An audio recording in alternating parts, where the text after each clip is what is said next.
we love the games. What about the people that don't do CrossFit? How do they appeal to those individuals? Because other people are doing it. I mean, there's a lot of people that don't do snowboarding, but when watching somebody fly through the air at 100 miles an hour and jump 100 feet, that's not a gimmick. That's part of their sport, but it is interesting. And gosh dang it, it makes for really good retweets and reposts on Instagram. So it's not up to me to decide what the trajectory of the games needs to be. But empirically speaking, they're not doing the job of grabbing audiences that don't do CrossFit. And if you cannot do that, you will not become a premier sport anywhere. Flat out, bar none, quote me on that. And if they can solve that problem, then guess what? Games Outfit's going to make a heck of a lot of money. But they haven't solved it yet, and I don't know how they're going to do it. Hey, it's Ben Wise, and this is The Fitness Movement.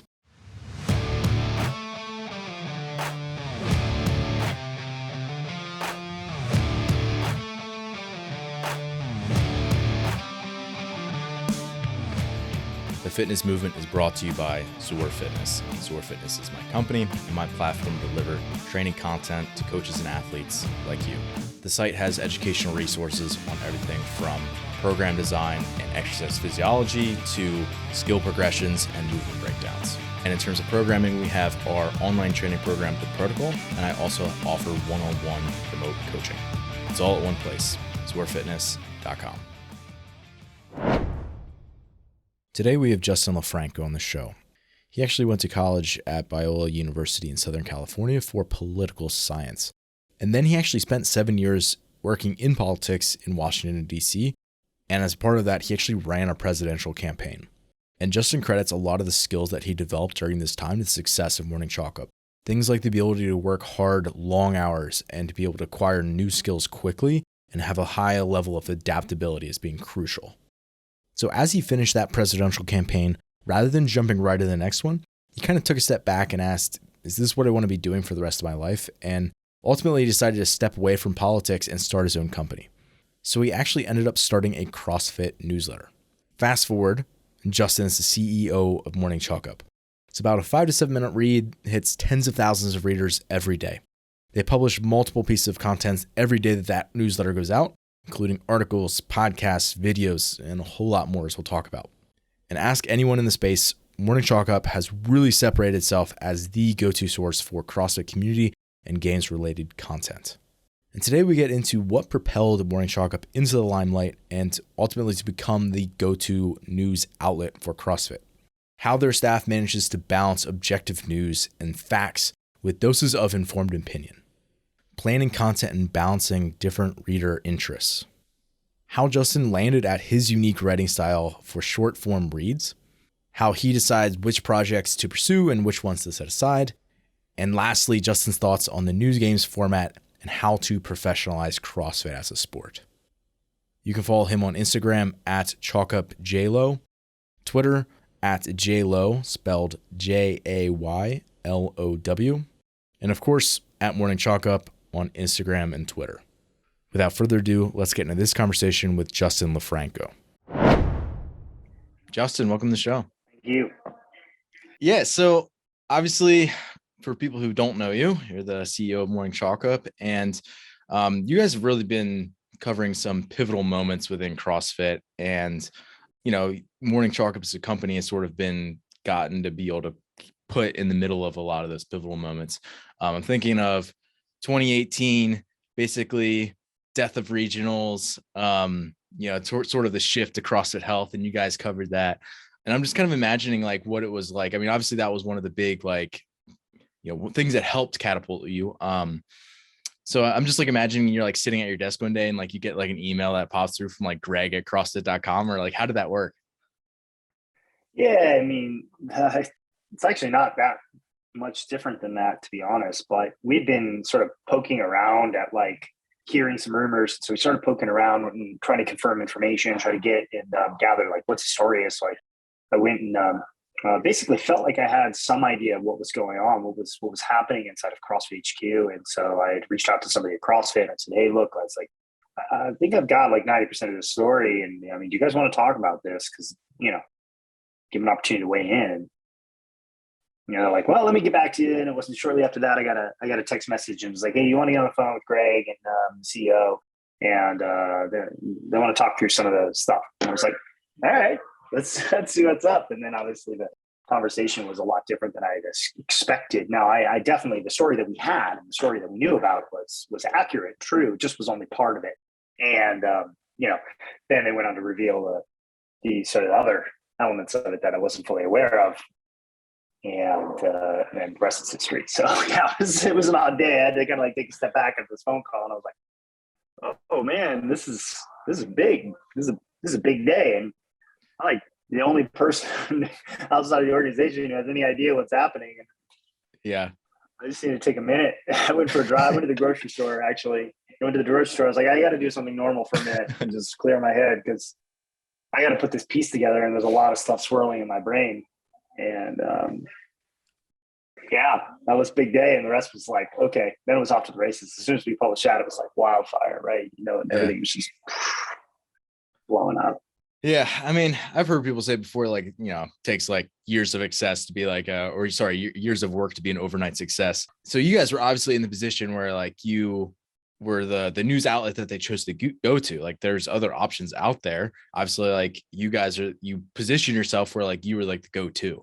So, what do you feel like was the catalyst that got you to the point where like CrossFit is now like, oh yeah, we'll go to morning chalk up for this kind of stuff? We had, and absolutely, it takes years of hard work to have overnight success. And I think we'd set ourselves up very well by continuing to be an authoritative voice inside of CrossFit day over day. We produce a product that tens of thousands of people are engaging with on a regular basis. And then we continue to do that over and over again, continuing to increase our, our notoriety, our name ID, and make friends inside of the building too. And yeah, there were other people writing about CrossFit back then. But we'd done a lot of hard work to forge relationships and actually have cell phone numbers or email addresses for key individuals. And we regularly interacted with them, emailed them, called them, texted them, said, hey, what's going on with this? What's going on with this? And so as a byproduct of that and being in front of them, I think it was an easy choice for the team. And we were pretty much there. We missed some key components of it. We missed some of the longer term elements of it, but like as far as like who was getting let go, the media staff getting gutted, and regionals changing a format altogether, we kind of already were there. And so we had set ourselves, we were able to do that work because we were doing good work every day. And then because of that and the relationships we built, they said, oh yeah, I mean, they're there. Let's just call them and talk to them anyways. So we're like, okay, we're here. Let's do this. And obviously we didn't think it was going to blow up as much as it did, just because, it was a massive story. It's like once in a reporter's lifetime that they, expect to get, the exclusive drop on something that was that sort of big. Right. And so it was a big moment. Absolutely. So how much now, like post that, are they like CrossFit is like coming to you with stuff is like, hey, don't say like basically is interacting with you, but it's like, okay, this is when we're actually going to like let this go versus like you just get completely caught off guard, like had no clue. Like, let's use the example of like Dave Castro. Like, did you have any clue that was happening, or was that just like dropped on everybody? Well, that was dropped on everybody, I think, including Dave himself. Right. I don't think, anybody thought or estimated, hey, you know what, look, like we've been hearing rumblings for the last couple of weeks, something might be going down. Nothing like that. I think they played their cards very close to their chest when it came to something like that. And so I didn't have any heads up that was happening. It happened. We started getting wind of it. We were able to report on it, et cetera. Right. So we were in a strong position to be able to do that. With other news, it just depends. It just depends on what it is. So CrossFit obviously makes its own internal announcements. I'll give you an example. Right. Their interim new head of CrossFit was announced yesterday. The external announcement came from us because we tracked it down and we tracked down that information. Whereas she had made that announcement earlier in the day to an all hands meeting with CrossFit. We caught wind of it a couple of hours later. We verified that information with individuals on the call, went back to CrossFit and said, hey, would you guys provide some kind of statement in regards to this? And they said, sure, here you go. We put the story together, got that out there. And then in other instances, they're giving us a heads up and saying, hey, we've got, some announcements coming out about this. Here's, would you like an embargoed copy? and that basically means, for those that aren't familiar with the press parlance and how that stuff works, is effectively, it's like, hey, look, we'll give you an embargoed copy so you can prepare, ask questions, have the information ahead of time. And then it's going to be embargoed until delivery or until a specific day and time. So it's embargoed until Monday at 8 p.m. or 8 a.m. And then after that, you can release any story you want to. And so there's times when they're like the rule book. The rule book is massive release. So, in the past, they've given us an advanced copy to be able to read through things, and be able to ask questions, be able to get clarity on certain points that we find are unclear or that we don't understand, or maybe something else, and then prepare, our own materials, our own stories or analysis on that. So it happens both. We find information out on our own, and we're able to provide a scoop, or sometimes they work with us, and that goes across the board. It's not just CrossFit; it's brand partners, brands in general. People come to us, a lot of press releases under embargo, or coming to us with the exclusive drop, because they know that that's an effective way to get earn media and get their story out there. Yeah, that's really cool. I think a lot of people probably maybe assume that certain events are like known ahead of time, or like maybe even the people at HQ don't even know the announcement, right? And it could just completely depend, right? Like, I'm sure there's, in fact, yeah. So one of the things that I think I'm kind of looking in as an outsider, I kind of have to assume that it would be challenging to sort of balance like being like a news source and also like having writers who want to express their own voice. So what I mean is, like, you write, so like there could be like, you could be doing like journalism where it's more like objective, like this is what's happening. But there's also times where you want to write down and be able to more so like express your opinion about certain topics. Like, how do you go like balancing those two things? Yeah, it's a great question. So essentially, there's news stories, and then there are, I don't know I wouldn't necessarily call them opinion pieces, but so news stories are pretty easy to figure out. Like, as far as like what is a news story, in fact, and you can look at that and go, yeah, that's a news story. And then there's sports stories as well. And sports stories have a tendency to draw in more of the writer's individual perspectives on this, because sports is, largely speaking, one big giant opinion. But will this team or that team win? Well, I mean, I can use facts. I can use some past analysis. I can use some past history of what's gone on between these two teams playing one another. I can use some numbers and some figures, but ultimately it's how I read those figures that determine how I will analyze the situation to come to a conclusion. A lot of sports reporting is, in fact, all opinion. Now, it's calculated opinion. It's analysis, and that's why we call them sports analysts. Is that they're actually taking a bunch of information and they are making a read on that, and that is all opinion. That is all the analysts' analysis of that. So there's that area too. So when you can obviously say, hey, this is what happened, or this is what I think will happen. You get into this is what I think will happen, you're all in sports analysis territory. Pull up ESPN's First Take and tell me that any of that is not opinion, and you're wrong. It's all opinion, right? What does Charles Barkley think is going to happen in the Dallas Mavericks game tonight? Well, Charles Barkley thinks that the Dallas Mavericks are going to lose. You're probably going to lose by 15. Why? Well, because in Game 5 matchups between these two teams, traditionally speaking, it's been a blowout, especially when the team that's ahead 3-1 is going home. Great. Then there's opinion. We are thought leaders inside of CrossFit, like it or not. So we, as in the staff that writes and produces content every day for Morning Chalk Up, represents the individuals with the pulse on what's going on. We talk to the people that are inside the room when decisions are made, large or small. We're on the phone every day with athletes, managers, stakeholders, organizers, people inside of CrossFit, and getting a sense from them of what's going on, what's happening, what are the decisions that are made, why are they being made that way, what are the situations, what are the pitfalls, what are the successes or failures inside of those elements. And because of that, we're able to form very strong opinions about other things. So it could be a good example, like judging. Judging has been a hot topic, obviously, for the last couple of months, really since the beginning of the Open. As more and more media has been pointing out discrepancies inside of judging and how it's being played out, CrossFit's response to that. There are opportunities and times when the staff can and does share their opinion in an opinion-based format. And that can be just like on, obviously, video. We have a show, The Bottom Line, where it's meant to be our reporters' best take on those particular things and stuff. And so they're organizing and gathering their ideas and presenting them in that format. Sometimes we do that in written form too. So it just kind of depends on what it is. But those when they do write it says opinion, it says opinion piece and stuff. And they're really some of the most authoritative opinion pieces that are produced out there because they do this professionally, and every single day they're hopping on the phone and talking to different people, gathering that information, getting different perspectives. And a reporter is who's writing a news story that's basically fact only is very valuable.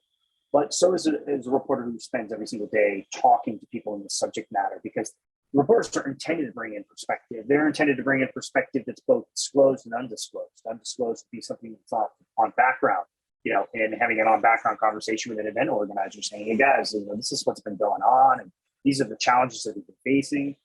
They should incorporate those perspectives in there. And that's what a good reporter is meant to do. Yeah, I think you guys do an excellent job at balancing those two. And I think the people in the community really, I think that's why they go to you, right? It's because they get both. It's not just like the cut and dry. Like if they just wanted a statement, they would just, wait for CrossFit to release something where it's like, they want not just the truth. They want a little bit more than that as well. They want to know the less, manicured version of that, right? That's not just like what they're putting out to the public. So another thing that you guys, I think, again, as someone looking in, what I feel like would have to be really tough is like, you want to report to the community and you want to give them the most accurate things. And oftentimes that just puts CrossFit not in a great light because they've made just like a ton of, just decisions that are controversial. And then there's just stuff that's like flat out, like objectively bad.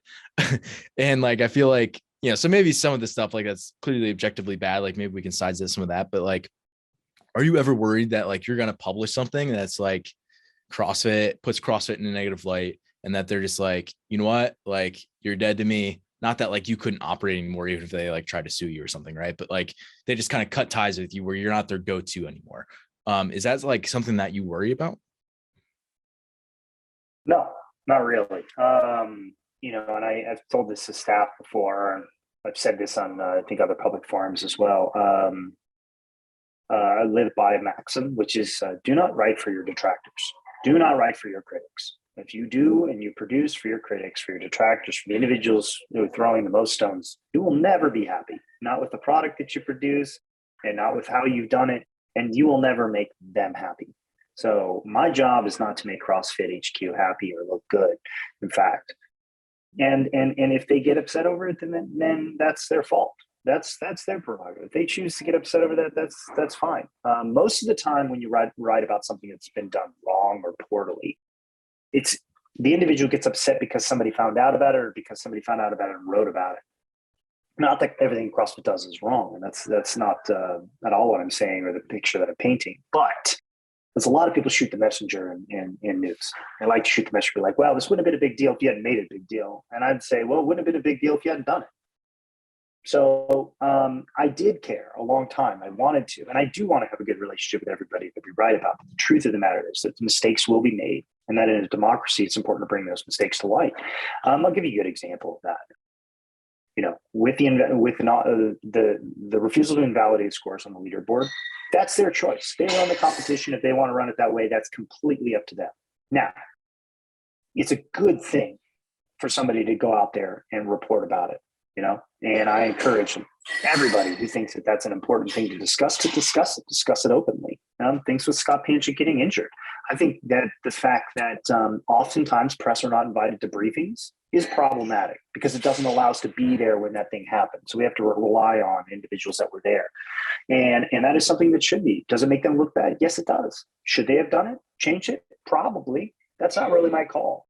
But we take on the role and responsibility of bringing things like that to light, reporting on them if it matters. Does it matter? Is it informative? Is it something that competitors or fans or stakeholders should know about? If the answer to that is yes, then I don't really care who gets upset. I do not write for my detractors. I tell my staff not to write for their detractors, for those who are the biggest critics. If you do that, if you choose to go down that road, you will never be satisfied with what you do, and you will never satisfy them. And that goes, that I live by that rule professionally. I live by that rule. You will go to sleep knowing that even if everybody hates you in the world, you've done the job that you set out to do. As long as you're very clear about what that job is. And I try to be as clear as possible about what that is and what it looks like. So no, the answer is no. I used to stop caring.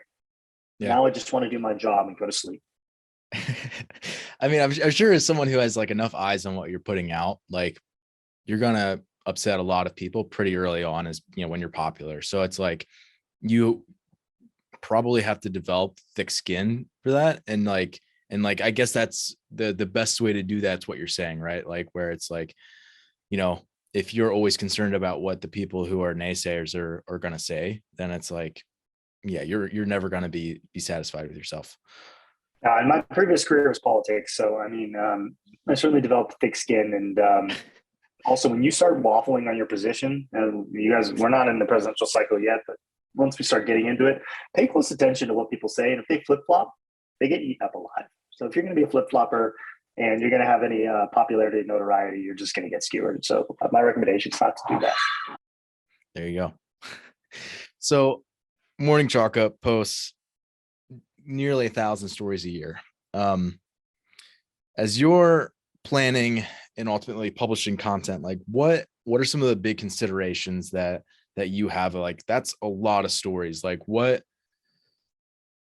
big picture, like when you zoom out and kind of see the calendar, like obviously there's different, you're piecing that timeline in different points. Like, what are some of the big considerations while you're going through that timeline? Well, I touched on a little bit of them in my previous answer, which is this information necessary, right? Like, so when we're covering necessary information, I consider that like, you know, the community needs to know about this. So is it there's a part of the season or the updates about, you know, the sport and how that's structured. So that information, it's very easy when you step back and you look at it from that perspective, it's very easy to go, yeah, of course we talked about when the rule book was coming out or when it did come out. Because frankly, you need to know about that if you're going to compete in the sport of CrossFit, whether you're elite or not, doesn't really matter. If you're going to sign up for the Open, you should darn well know what the rules say. So we're going to help lay that out for you. And we're going to write stories to tell you, hey, this has actually happened. This is why it matters. And this is why you should care. And these are the things you need to know about that. So that's information just as a basic fundamental service. So we sign up for that. 40 to 50% of our stories just are on, hey, these are things you should know, and this is why you should care about it. That's basic blocking and tackling. And we get to cover obviously a lot of interesting subject matter inside of that. So I mean, that comes from everything from these are new products that have been released to this is who performed at the last event, the last competition. That's what I would say. Like, that's why I open your newsletters. Like, I want to know what's going on. Like, and you guys do an excellent job of that. And that's why I open it every day. Like, precisely. So yeah. And then that's information as a service. And then we go beyond that and we say, okay, look, like, well, we can't cover everything, right? So every day when we go and look at the landscape of stories that come into our inboxes and things that we hear about, we say, hey, have we read about anything this in the past or previous? If we have, has anything changed or that's new? Has this story developed beyond what we originally wrote? If it's developed, then we should maybe write or consider writing about the development. If it is not, then, you know, maybe we're not going to bring that back up. And then we talk about also inspiration or just stories in human interest about out pockets and elements of the community. So we talk a lot about adaptive. We talk a lot about various types of athletes. We focus heavily not on the elites primarily at the sports coverage. But when it comes to the community-based coverage, we want to talk about business insights and how different gyms are running and operating their gyms and finding success inside of that. What are other pockets or fringe athletes communities that get less coverage, that perhaps need more coverage? What stories are going on in there that are inspirational, not only for ourselves, but for themselves and for the community at large? And so we constantly seek out things that haven't been told yet or that have been told or that have developed beyond their original story time frame. So we don't set a calendar. In fact, we obviously have a sports calendar where we follow the sport, through from its preseason phases all the way through to the games, and that keeps us pretty well structured, from a sports perspective. But then beyond that, we know. I mean, I've been hit up probably 3 or 4 times this week with other stories being like, "Hey, we're doing this. Hey, we're doing this. Would you guys want to cover it? Would you want to, would you work on a story on that? Okay, let's evaluate it and run it through the traps and stuff. And so we get a lot of people coming to us for news, and the community is obviously massive, right? The CrossFit community just in the United States is more than 5,000 gyms.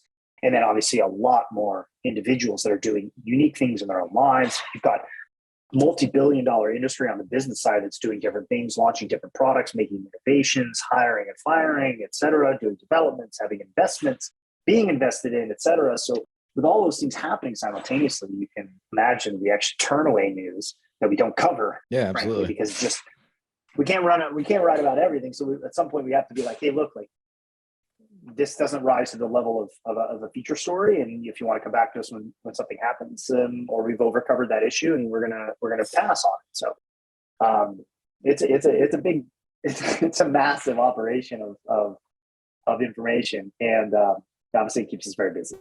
Yeah. So you kind of mentioned, I mean, even when you scroll through your newsletter, you can see that like you almost have like different tags or like categories that, like, for example, what might be like community or lifestyle, news, CrossFit Games, right? So of those like different categories, I remember I listened to your conversation with Jason Kalipa, and you had basically said that, you were really heavily focused towards the games earlier on. And then, he sort of says like, hey, why don't you like take care of the 99%, like all the people in the community who maybe aren't as invested in the games. So like now we're currently at like, how do you think about balancing, and maybe not percentages, but you like sort of that like idea of like, what's the breakdown of like those different categories now? Yeah. I mean, and that's a great story just about Jason passed on some like offhand advice to me. We're sitting in a parking lot actually, in like a Safeway parking lot in Northern California. We're just going to get blood, at like a Stanford blood bank, saying I was sitting in the parking lot, and it's funny because we talked about it later on. He's like, I told you that. I was like, yeah, you did. He's like, I was just like throwing out some advice. I was like, well, it was good advice, and it was the right advice for me at the time because I was too myopic about the games. That was my big passion. But essentially, not much has changed. And not much has changed the genetic makeup of what we write. Obviously, like I said, the season governs a lot of, hey, we got to cover the season-based stuff because that's what's going on right now. It's obviously very top of mind. But we still have the same audiences that we write for as we did previously. There's a handful of basic audiences, and we write stories and try and ensure that the newsletter or our coverage in general has something specifically for them. We write for elite athletes, those individuals who are actually competing that need to know information about what's going on. We write for coaches and box owners, people that are working inside of the industry that need and want to know about what's going on that affects how they operate, their daily lives, their professions, et cetera. We work for individuals inside of the industry. It's people that work at places like Reebok or Fit Aid or any of the other brands that we love to buy and purchase, and who's building businesses inside of this ecosystem. You're right for average everyday CrossFitters, people that are just in there to get a workout in, that they may be fans of the sport or not. That's great, but they're there to get the best hour of the day. They're getting a workout in. The last thing is we report for the media. We tell them things that they need to know. And a lot of people rely on that reporting in blogosphere or mostly in podcasts. And that's what I was thinking of originally when I had started this, as that category was specifically for podcasters who were, I'm kind of getting my morning briefing. Like I'm getting everything I need to know here. And that was the intention of doing that, was to be able to inform that audience as well. So by aggregating content for all 5 of those audiences, we basically covered the 5 most important individuals or individual groups, inside of the industry. So we do that constantly, and that's what we're intending to do. So we know not everything in the newsletters for everybody, but we're trying to make sure there's definitely something in there for all of those people. Yeah. Yeah. As a remote coach, like you guys have been invaluable to me. Just like, I can't tell you how many times like someone says something, I'm like, well, is this equipment list released yet? Was the rule book out yet? And I just go to you guys' Instagram and then there it is. Yeah. So you've saved me a number of times. So thank you. That's what we're here for, man. We're making your job. Absolutely. You really are. All right. So another thing that I've found really interesting about you in particular, but other people on staff as well, is your writing style. So when you're writing, there's this like really clear, it's really easy to read, which is what you want. So like I'm imagining there's kind of two types of people who are gonna click and open an article and like read it. And there's the person who maybe is like reading it line by line verbatim, like they're reading the entire thing, and like that flow makes it really clear to like that there's a clear organization to everything. But then there's also the person who like clicks on it, they just kind of want to like scroll through, skim, kind of get like the basic idea, the premise behind it. And like again, that's like perfectly, it's so easy for them to be able to get the gist of what they need. So you just released an article, you wrote it about the new interim CEO, and so there's basically like opening statement, there's what they're saying with like a little quote there, 3 bullet points, one big thing, 2 more bullet points after that, what we know, and then a closing statement. And I think I looked back, and you've been doing that for a while. I think at least like the past 2 years you've had that format. Have you played with other formats? Like how'd you stumble up, like decide upon that one? Yeah, we've done different formats in the past. There's been a massive evolution of not just the writing style, but how we present things. How we stumbled on this. I mean, if you go back to the original Morning Chalk Up, it's like so different. But it was actually inspired by a publication I spent years reading in Washington, D.C. called Politico's Playbook, and that was written by Mike Allen. Mike Allen went on to found a new company called Axios, co-founder of Axios, which is a billion-dollar news organization inside of DC. It got its first major products were covering politics, and then he moved on to other industries and other areas and stuff like that. But essentially, I migrated from this playbook style to this Axios style, which uses what's called smart brevity, and I felt like it was the best way of forming these authoritative stories and pieces, because its writing style was conducive to being very readable. And we have a monster mobile format or mobile audience. Most of the people digest our content, our stories on mobile devices. I mean, 60+% of people are digesting content on mobile. So I'm prioritizing from a user experience perspective the readability of our stories and elements inside of the newsletter on mobile, knowing that they're going to be scrolling top to bottom. It's not a click and click back and scroll and see story and then read a little bit of that. It's actually a linear process. It's a process of moving from the entry point all the way down to the finish, archiving, and then moving on to the next piece of email that you're going to be reading. So that's how we stumbled upon it. And I've been a big consumer of Axios media for a long time. And so once they started up as a company, I've been a big consumer of Mike Allen's products. And so once he started the company and I started reading that, I said, I think there's some adaptability for us there. We're not ready for it yet. We don't have the staff to be able to do it because I'm writing most of the stories at that point. But I think that we can get there. I want to start experimenting with it. And now we've really adopted it as basically one of our primary formats for disseminating information. As you pointed out, it's very easy to read. It's very clear. You know what you're getting. We've condensed large amounts of information into small bite-sized chunks, which allows you to basically move on to the next story, go about your day, finish your newsletter in 5 to 7 minutes, and be wildly informed about what's going on and why it matters. Yeah. It's like, instead of, I'm thinking about other people who might be, long form writers, and they want you to sort of be sitting there with a cup of coffee and read the entire thing, and it might take you 15 minutes to get through it.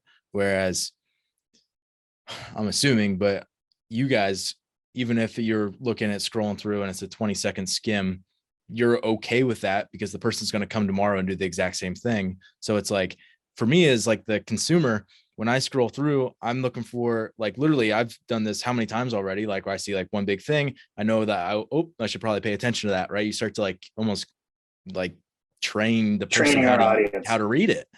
It's pretty cool. Precisely. Yeah, and we also produce long form stories as well. Emily Beers is one of our, top tier feature writers. Our managing editor, Patrick Bonner Hassett's an excellent features writer as well. And we have some other new staff that are producing feature stories, longer stories. And these aren't like the sports analysis stories that like Brian and Tommy produce. These are more like feature stories, the kind that are going to have multiple subheaders and going to really dive into maybe the process of what happened and how it came about to really kind of engage the reader in those. Those pieces are often found in our premium section, where we really do dive into great stories, great storytelling. Those can be sports or community or business based. And so obviously those need to be presented in a different format. They need to be fleshed out with more, with less brevity, in fact, and you would lose a lot of the key nuances into a story like that with brevity. We present those things up in a different format. So we kind of have two distinct formats. We have a features, kind of like this features, long form or profile style. And then we have this brief. When you think about it, you're reading a morning brief. And that's how the morning chalk up should be thought of. And that's how I think of it is. This is your morning briefing. These are the important stories and the elements that are happening inside of CrossFit today. If you read it, you will be informed. You will know what's going on. If you want more information about those things, there's plenty of links to click off to them. And then we also include like feature stories or more in-depth stories too, which obviously if people have time, they can go read those things. So you need both. I think as a news organization, you need both, and you need to be able to captivate your audience when those stories arise. And we try to strike the right balance on that. It's a unique challenge inside the newsrooms to go like, oh man, like I feel like we're being too brief on this, and I'm like, no, precision, smaller, tighter, and then it's like, well, but we miss so many of these other things. That's obviously something we struggle with internally is finding the right balance there. But we want to make sure we're again delivering enough for everybody. There's time and place for those stories, but as a newsletter product, think of it as a briefing.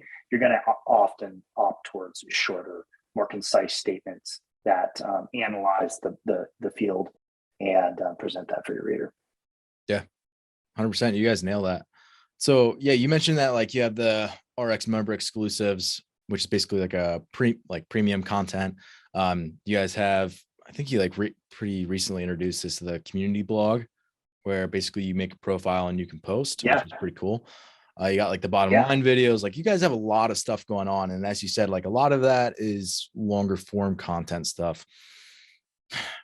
There's a lot. How do you decide like which projects, like you're like, all right, we're going to pursue this, we're going to go after this, and which ones you're like, I don't think that's appropriate, or I don't think we should pursue that, or, you start it up and it doesn't go well, so you trash it. Like, how do you know? Oh, man, that's yeah. I mean, and as as the individual who primarily has to make those decisions, it's never perfect. Some decisions are obviously very easy. You can look at something economically and just say, look, like we've been taking a massive loss on this type of project for a while. It's time to step away from that. Perhaps we reevaluate it for later. That's a startup kind of mentality phase concept where anybody who's in a decision-making chair that has to make decisions about budgetary items. We very much are a startup. I mean, in the sense of we do not have outside capital. We do not have a large amount of funding. We've effectively operated profitably at profitability since the beginning, but don't have this monster budget like that we can just dole out to take creative ideas to the nth degree. And so we have to be a little judicious about those things.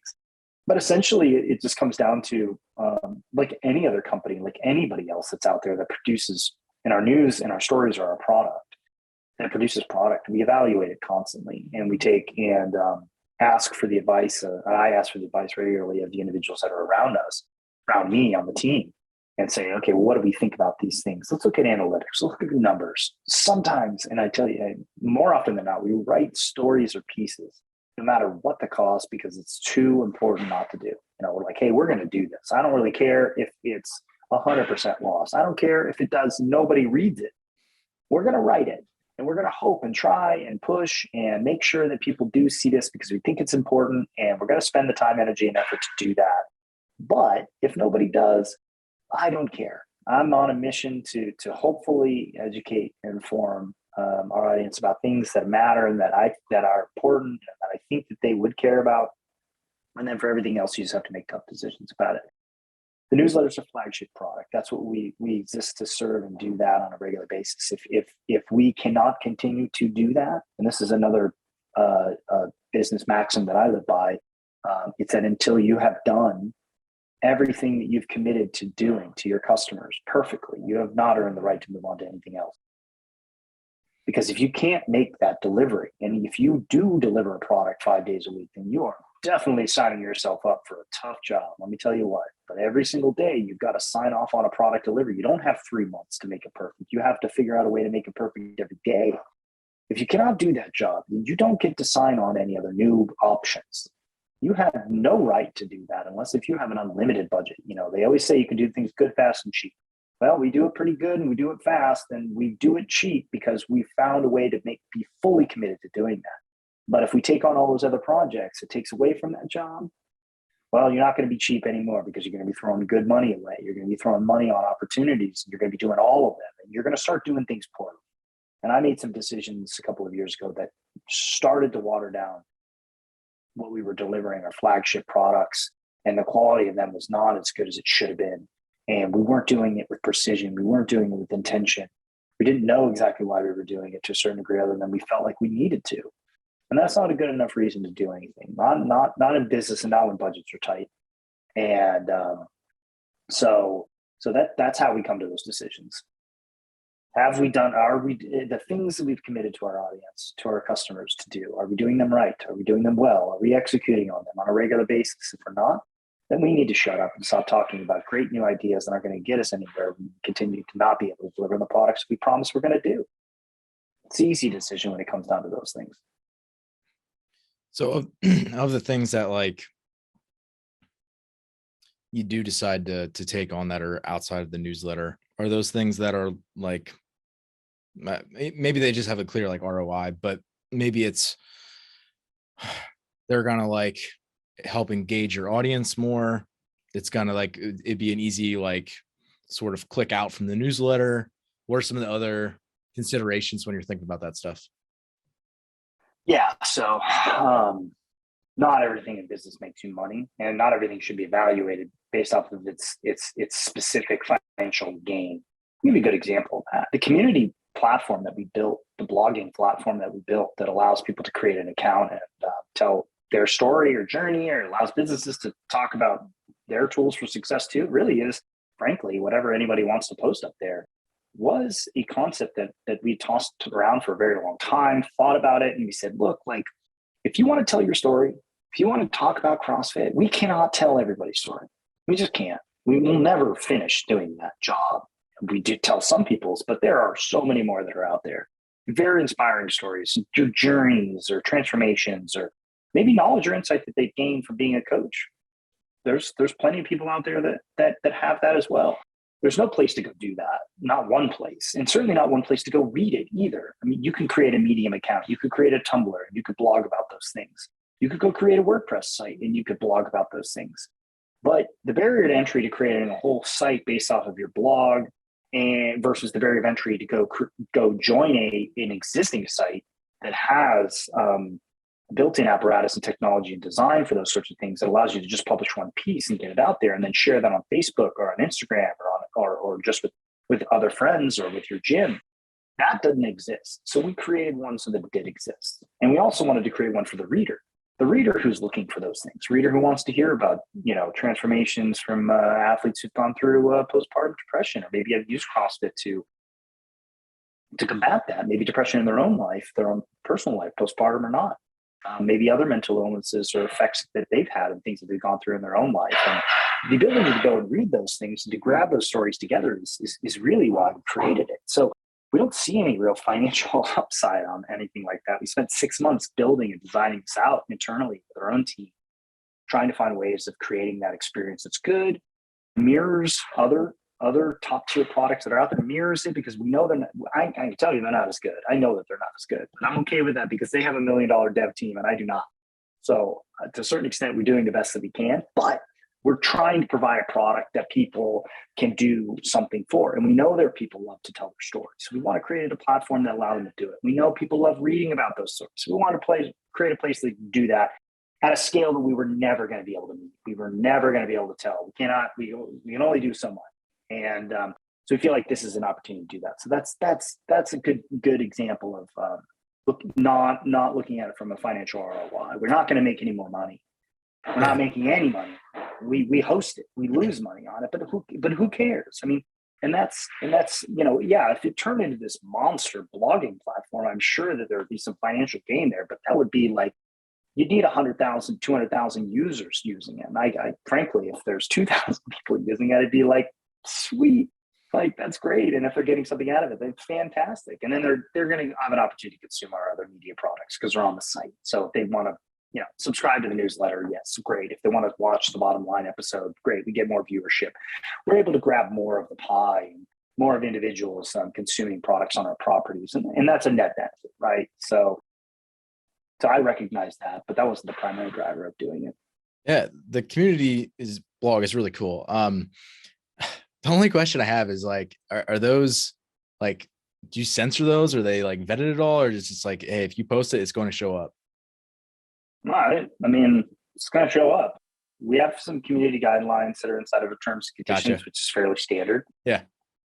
And like, if you want to get yourself into trouble, well, congratulations. You can. Yeah. Just like you could do that on Facebook, and you can do that on Medium too. Yeah. And I'm not gonna give you any examples to help you terrorize the world better. I'm sure I could, come up with some topics that might do that. And I recognize, somebody can come in and could just totally lambast it and stuff. And we obviously have vigilance on the page. Yeah. So looking at stories that have been created and just going like, look, is this something that we feel like needs, and we haven't done it. Well, the only time we've actually taken anything down has been like some people have created spam accounts inside to like post about like live streaming and stuff. And I know inside of CrossFit it's a prevalent problem. So we banned that account, because clearly it's trying to get people to pay for a live stream that doesn't exist and then steal their money. So like obviously we want to make sure we put a kibosh on that. CrossFit has that problem already inside of the industry. They've used our platform before to try to do that. We just ban the accounts and clean it up to make sure that the user experience is really good. Ultimately, we want good stories, but people have their own opinions. If they want to have an opinion that's controversial, then I think that, as far as I know, we still live in a democracy, so they should have the right to do that. We obviously protect ourselves from a liability standpoint with legal disclaimers and stuff. But, I knew that going into it, I wasn't going to do that. And that actually speaks to something else that we do, or don't do, I should say, is we have a policy not to block people, on Instagram. Like we don't, legally, if you have an opinion, you want to post it here, this is the place to post it. You know what? And if you want to have an opinion on Instagram or Facebook or something, or on our site, if you getting into, hate speech or elements like that are vastly inappropriate or even against Instagram's own community guidelines, we may flag a comment. We don't block people because it's dumb. We block accounts that are spam or pornographic, things like that. That's natural, and that's a normal process in business, is to do that. We want that filtered onto our page. We know there are children in them looking at our pages, teenage athletes that are in high school or maybe even younger, and we know that's not appropriate. So we take care to make sure that the page is filtered from unwanted spam. But we don't block people. They have a right to say what they want to say. I don't care. I welcome that. And if you don't, if you want to tell us that we're terrible at our job, you have every right to do that. I'm not going to block you just because you said something mean about us. Like sometimes it's, you're like, well, I didn't think that was fair, but it's not about me. It's not about Justin. It's not about whether Justin doesn't like you or not. Not about you hurt his feelings. They have every right to be there. So it's for the same purposes. We treat it the same way. That's pretty cool. I mean, yeah, again, like an organization like CrossFit isn't going to do that. Right. So like I think the fact they that still have people blocked, but I mean, that's their thing. I mean, we've never written a story about how they block people, but that's, maybe we should have, but that's their own choice as a business if they want to alienate their own people. And that's not what I would do, but that's me. Yeah. All right. Final question for you. So you're a person who I think is probably uniquely qualified to answer this just because of all, what you do. So, all right. Well, what do you think has been good or not so good so far about the new game season? So the 2021, 2022, and hopefully beyond format. Wow, this is going to get me into trouble.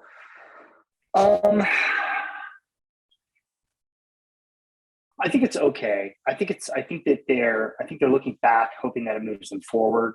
So I think they're looking at 2018 saying, we had 416,000 people do it. We had the largest amount of interest. We had the live streaming deal with Facebook and the games is a big sellout experience and stuff. And so not selling out, sold out experience. And I think they created a regional style format. They just asked other people to foot the bill for it. And that's what I mean by looking back to hopefully go forward. I don't really see the sport itself moving forward. I don't really see it moving forward in any particular pace or trajectory that makes me believe that there will be 100 million people tuning in to see the CrossFit Games in a couple of years. So it's not all doom and gloom. I don't see inventiveness. I don't see creativity inside of how they're displaying that. They say things like, yeah, we want athletes to make more money, yet they don't present any real credible opportunities for them to do that. If I asked them a specific question like, well, how much is enough? I don't think they can answer that question for you. I also don't think if I said in 5 years, what's the plan for payouts or for earning potential inside CrossFit, I don't think they have a number that they could point to. I think it's a nice laudable goal to be able to say we'd like athletes to make enough and earn enough to be professional athletes, but they can't put a specific figure to it. And so I think there's a lot of lack of direction as to where the games and a lot of vision for how they're going to put that together to make it a very interesting, viable sport that has fans that don't do CrossFit. This is the thing, there's enough people out there doing CrossFit to have 30,000 people attend the game. The sport is not entertaining enough to people that don't do CrossFit. Sorry, not fitness, CrossFit. They have yet to solve that problem. So if I were me, I'd say, well, I would be looking for some very specific benchmarks that you would like to reach as a sport and an organization over the next 5 years. I would also like to hear a vision and a plan for how you plan to make CrossFit appealing from a sports perspective to people that don't do CrossFit. There's plenty of people that don't do football that watch it, right? I played 1 season of football in high school. I, played 4 seasons of basketball, so I love basketball. But I also watch sports that I never played because they're entertaining. Tennis. I've never played tennis. I think tennis is a phenomenal sport to watch. I really love watching those games, right? So they have to create a sport and experience and an entertainment, frankly, that appeals to people that don't do CrossFit. If they cannot solve that problem, they will not have a worldwide sport that reaches any larger audience than a bad game between 2 bad teams on Tuesday in the NBA. So that's what I think. Yeah, man, I think, of course, people are going to go back and forth about this because it's like CrossFit, the games are a spectator sport. So you need to make it appealing for people watching and entertaining and have a production value that's high enough that people want to watch it and can kind of follow what's going on, and not just like see the leader the whole time or whatever, like all the complaints everybody has.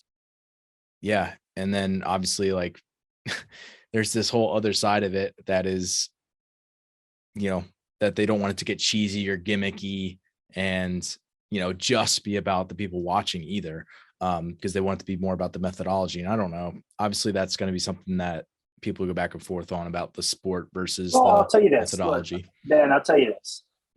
There are a lot of people that don't have a freaking clue about 95% of the Olympics, but they really like tuning into it.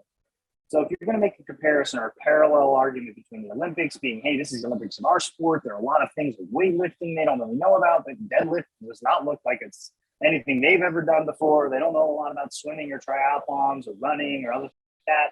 But guess what? All of those things are in the Olympics. A lot of people tune into that. I'm not saying that that's the benchmark to go and say, oh, yeah, we're going to have 250 million people tuning in, the CrossFit Games, because the Olympics has a lot of people tuning in for the Olympic Games. This is a massive worldwide event. But let me be clear. There are people that tune in to watch people throw a stick across the yard.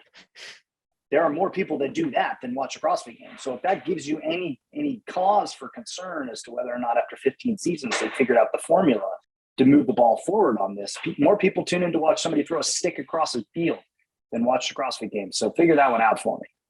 Yeah, well, I mean, what do you think the answer is? It's not my job to have that answer.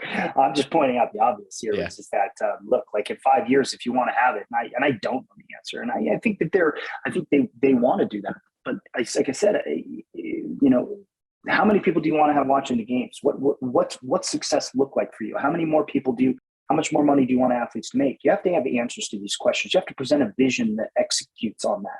Everything that I've talked about for the last 55 minutes has been with precision, with exactitude.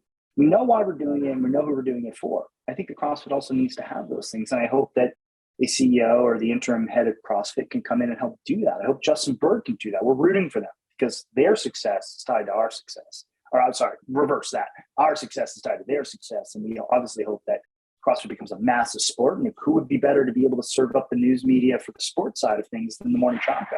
So I am actually rooting for them while at the same time criticizing them. That's not that we do this very often in our own platforms, but in answering the question, I'm answering as honestly as possible. That if somebody can throw a stick across the yard and get more in the CrossFit Games, then they have to seriously reevaluate whether or not their sport is interesting or not to the outside world.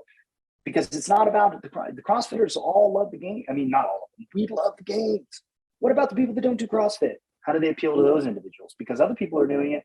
I mean, there's a lot of people that don't do snowboarding, but when watching somebody fly through the air at 100 miles an hour and jump 100 feet, that's not a gimmick. That's part of their sport, but it is interesting. And gosh dang it makes for really good retweets and reposts on Instagram. So it's not up to me to decide what the trajectory of the games needs to be. But empirically speaking, they're not doing the job of grabbing audiences that don't do CrossFit. And if you cannot do that, you will not become a premier sport anywhere. Flat out, bar none, quote me on that. And if they can solve that problem, then guess what? Games outfit's going to make a heck of a lot of money. But they haven't solved it yet, and I don't know how they're going to do it. All right, man. We'll leave it there. Thanks for doing this today. Anytime, man. Thanks for having me. Hey, it's Ben again. Thanks for listening today. To be completely honest, it's been really rewarding to have people who listen to the show regularly reach out to me, whether they have a question about training or just to say hey. So if you haven't done that yet, do it. I'm pretty good about getting back to people, and you can feel free to email me, ben@zorfitness.com, or message me on Instagram @zorfitness. And graciously, I've had some people reach out to me and ask how they can support the show. Number one way that you can support the show if you are a regular listener is just by rating the show. Most apps have a platform where you can actually rate it, and on Apple Podcasts, you can write a review as well. This is super helpful in having other coaches and athletes find the podcast, but also just having it grow and for me to continue to want to put out more and more content. Also, I'm going to be posting more full episodes of The Fitness Movement to our YouTube channel. So if you're someone who actually enjoys seeing my face when I talk, you can head over to YouTube and subscribe if you please.